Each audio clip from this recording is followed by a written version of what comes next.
My name is Zuzanna Radzik, and I'm coming from Poland for a Catholic Women Speak Symposium in Rome. Back in Poland, I'm trying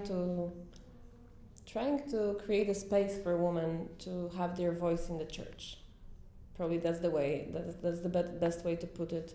So by putting myself out there a lot in the media, but also writing books, writing articles, being present as this voice, I see that creates a space for others to join or to identify that they may have the same opinion, voice, that it's allowed. So far that was what I was doing. And the Polish context that I'm coming from, it's very clerical. We are talking about clericalism in the church a lot right now, but this is the world where lay people are not active in the church. They are also not demanding to be active and taken into consideration, and that's one of the problems. That the push is not there. That there is no movement of getting included as much for women as for men.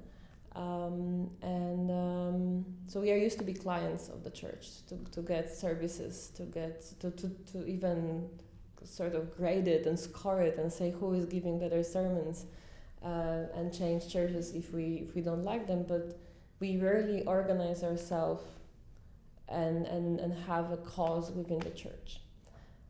So maybe women will be first, who will organize themselves and have their own cause, but also I believe women's cause in the church is also all laity cause in the church. So we are often just taking the cause of everyone who is not clergy and being just more vocal. Maybe we are more frustrated or desperate or more sure of our need to be included. It just may be that women are more frustrated, or they feel more deprived of their rights in the church, and that's why they will lead the movement of organizing laity and pushing for more, asking for more. In my professional life, I always said I always present myself as a Catholic theologian, but as a matter of fact, I'm not. Teaching at the faculty and or doing any other theological work. Maybe I'm doing that through writing in the newspapers. I recently started to figure that maybe that's the way to be a theologian nowadays, not necessarily in the institutions, but just out there in the world.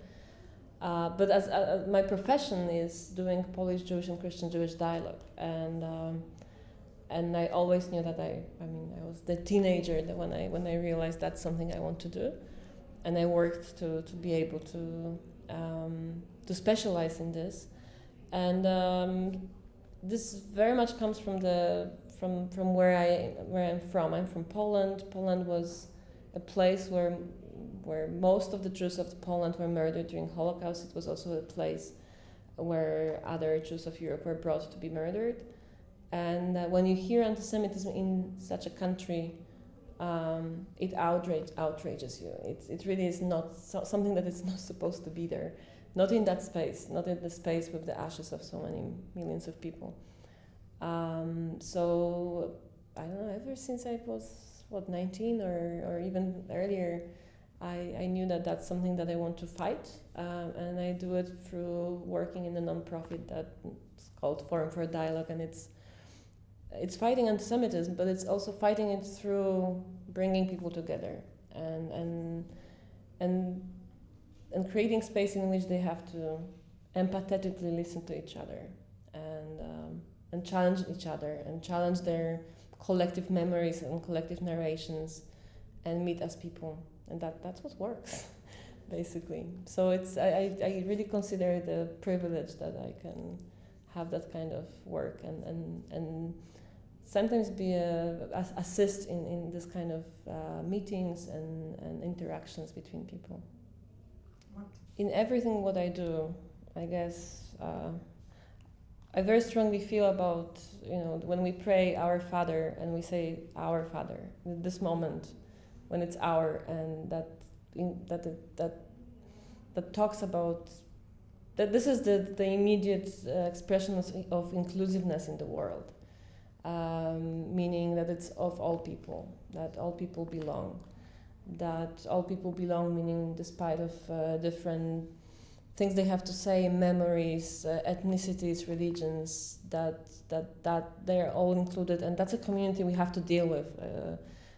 For worst and for best, we are, all equal and children of the same God. So that's probably something that brings everything I do together and fuels it and gives its power. This conviction that we have to work for this ultimate brotherhood, sisterhood, community, global community concept, because that's what our faith brought us, and that's, I very strongly feel about that, about this global network of all people that are connected because we have one God that brought us in here.